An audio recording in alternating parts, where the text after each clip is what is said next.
તારીખ 18 અને સાંજના વાગી ગયા છે 7:30. બધાને જય શ્રી કૃષ્ણ, જય સ્વામિનારાયણ.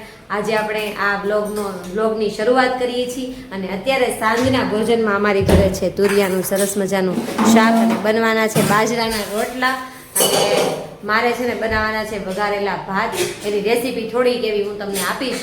બહુ ફેવરિટ મારા ભાત છે, એ આપણે અત્યારે એની રેસીપી આપવાની છે ને બનાવવાના છે.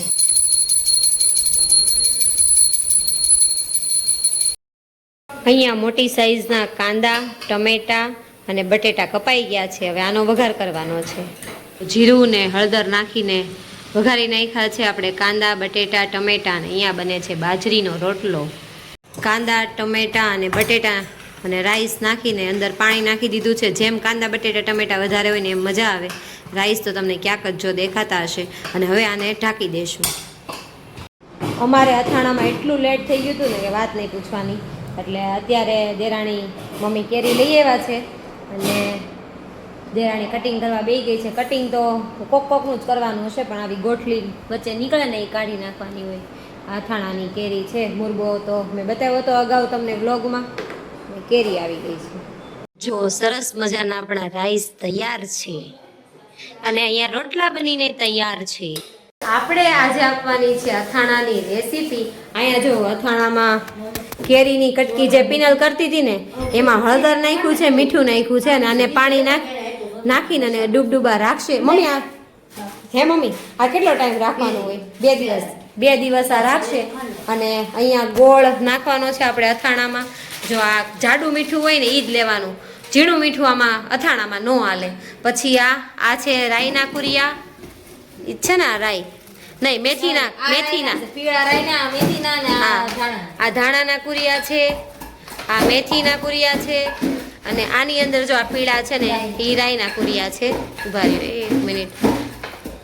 આ રાઈના કુરિયા અને આની અંદર છે આ તજ, લવિંગ, 2 જ વસ્તુ છે ને, તજ ને લવિંગ.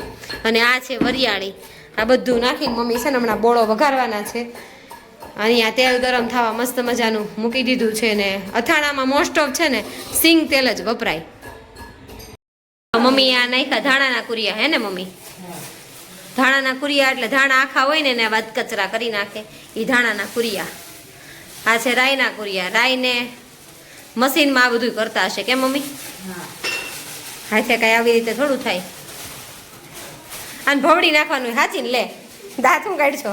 દાળ નાખીને દાળને કેમ ભવડે એમ ભવડે. મારા મમ્મી એક વખત ઓલો ગંટલામાં ભેવડ્યું હતું.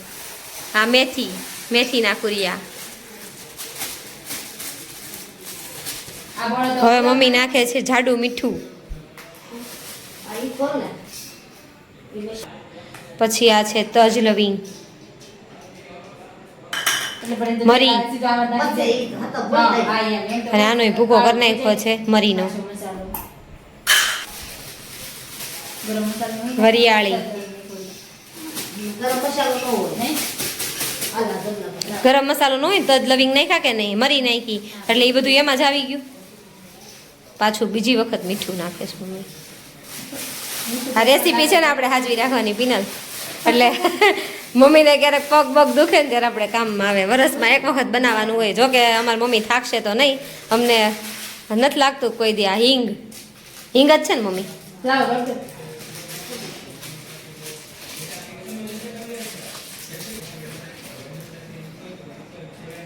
ગેસ ન થાય ને એટલે હિંગ નાખવાની. હા, ધનહરની હિંગ. અથાણો તો મજા આવે છે ખાવાની. કેમ હમણાં બહુ તાજું હોય ને ત્યાં સુધી બહુ ભાવે. પછી તો એટલું જ લઈ જવાનું. સાચી વાત છે. વધારાની ચીરું બગાડવાની. સાચી વાત છે. નાખી જ ન દઈ. એ નાખવાનું છે ને મમ્મી ચૂરો.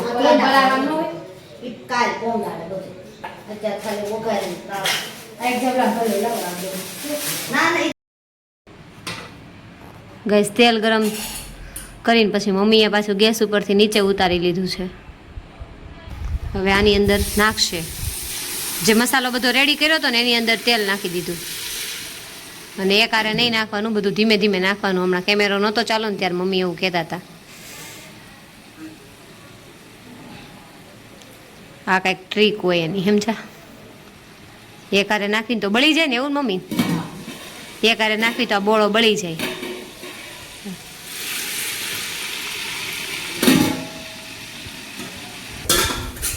ચાલો બધું તેલ હવે નાખી દે છે ફાઇનલી.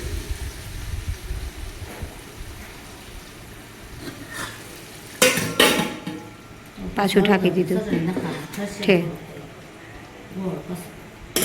હળદર ચટણી ઠરી જાય પછી અને પછી હલાવવાનું આજ કે આજ નહીં હળદર ને ચટણી નાખશો ત્યારે હલાવશો ને.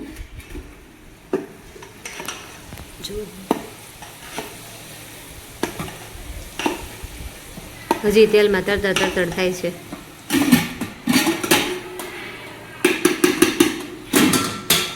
હવે સેજ ઠરી જાય ને પછી હળદર ચટણી નાખીને હલાવી નાખવાનું એટલે બોળો તૈયાર.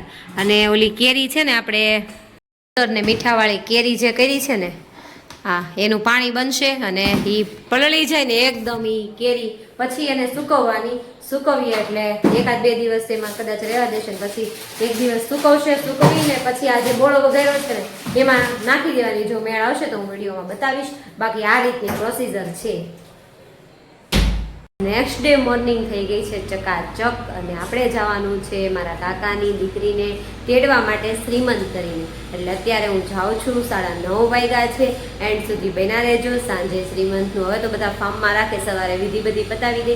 અત્યારે વિધિ છે ને તેડવા જવાનું છે અને પછી સાંજે સાંજે બધું જમણવાર ને આન તેન બધા સગાવાલાને તેડાવ્યા હોય એ છે. બરાબર. જો અનિતા હાય અને તેડીને અને અમે હવે ઘરે જઈએ છીએ. હાય દીપાલી. હાય ગાઈસ, બધા અહીંયા છે ને જમવા બેસી ગયા છે. જમવામાં આપણે છે ખમણ, પછી છાશ ખાટી નહીં સુમૂલની છે, રીંગણા બટેટાનું શાક, લાપસી, મગનું શાક, રોટલી, કેરીની કટકી અને ચીબડા. અને અહીંયા જો આ મમ્મીની છે ને બનાવે છે રોટલી. કેટલીક બાકી રહી અર્મિશા? પૂરું થઈ ગયું. અને દીપાલી બાંધે છે લોટ. દીપાલીને હવે કામ કરવાનું. દીપાલી તારા બાવના છીના જે કપડા હોય ને તારે જ ધોવાના. માસી એ જ કામની છે. બેનું કરવાનું છે. બેનું કરશે ને પછી આને આપશે. પછી તારું તમ તારા બી આવશે. નહીં હારે છોકરા સહિત આવશે. કાંઈ નહીં કરવા દે.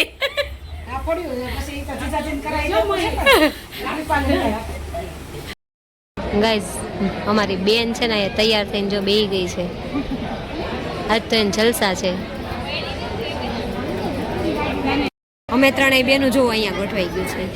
આ મોટી, એની પછી હું, પછી આ શ્રીમંત થાય છે ઈ, અને આ નાની.